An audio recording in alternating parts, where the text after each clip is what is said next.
Welcome to Bodz TTV. Today I want to show you how to create a QR code in Word, in Excel, and in PowerPoint. So let's jump to my PC. So here I am in my PC. So we will click the Word. We'll open a document. And then we will click Insert and click Get Add-ins and type QR code and then search. So we have there, ito una natin kukunin, ito yung QR for office, ito kukunin natin, and then you continue, click the continue, and we will create QR code. So maraming dyan pipilian natin. May URL, mail to, telephone number. So we have different colors. Kung anong gusto nyo nga kulay, ang gagamitin mo. Ako, gusto ko black. And then, i-resize lang natin para mas medyo malaki siya. So depende sa inyo kung anong size. And since pangalan, yung ating gagawin, so custom natin, you click on custom and then you write the name.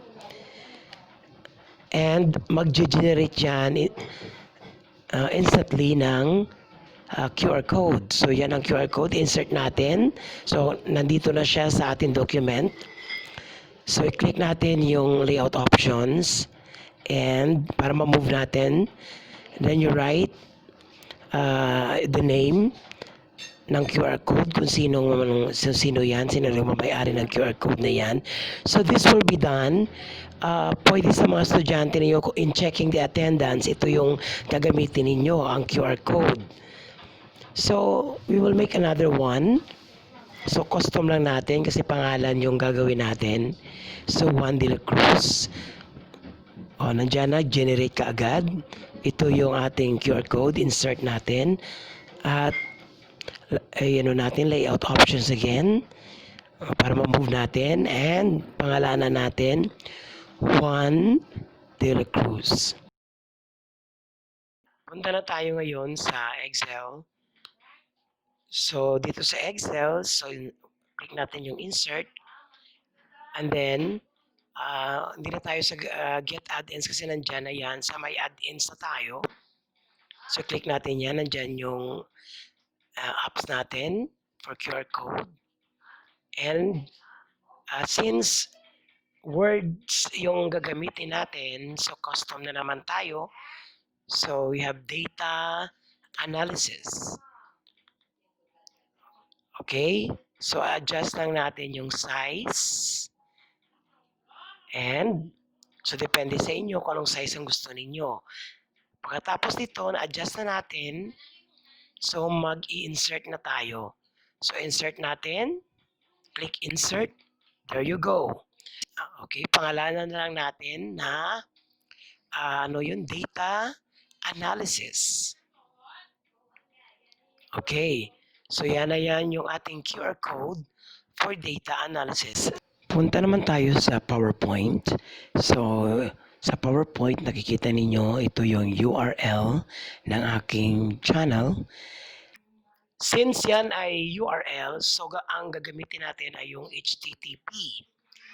So ilalagay lang natin, ikakopy lang natin ito at ipapaste doon sa box na ito and paste and nandyan na yon ang QR code. So adjust na natin yung size. So depende sa inyo kung anong size ang gusto ninyo. So insert natin. So yun na yon, yung QR code ng aking YouTube channel. Okay? Balik tayo sa Word. Magda-download tayo ng barcode scanner or yung QR code scanner, pwede rin yun. And i-download nito natin sa ating cellphone. Gagamitin na natin ang cellphone natin para sa pag-scan ng ating QR code. Ayan, nakikita ninyo na na-scanan natin sa ating cellphone. Okay, so ito yung URL. I-open natin.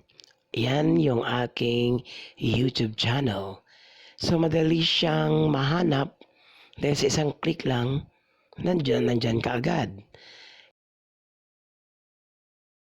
Balik tayo sa Word, sa ating document.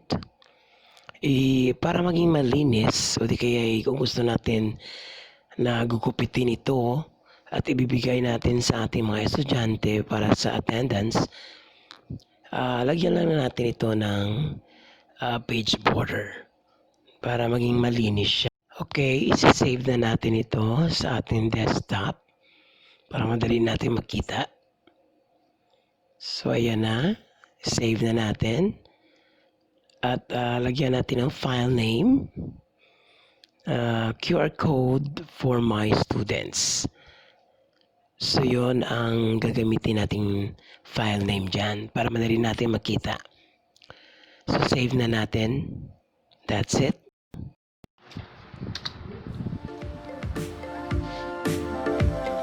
Thank you for watching. I hope nakatulong video na to sa inyo. Click the subscribe button para updated, mag-like, at mag-comment below. Kung gusto niyo shout out, kung mayroon kayong suggestions at katanungan, just comment below. Maraming salamat po.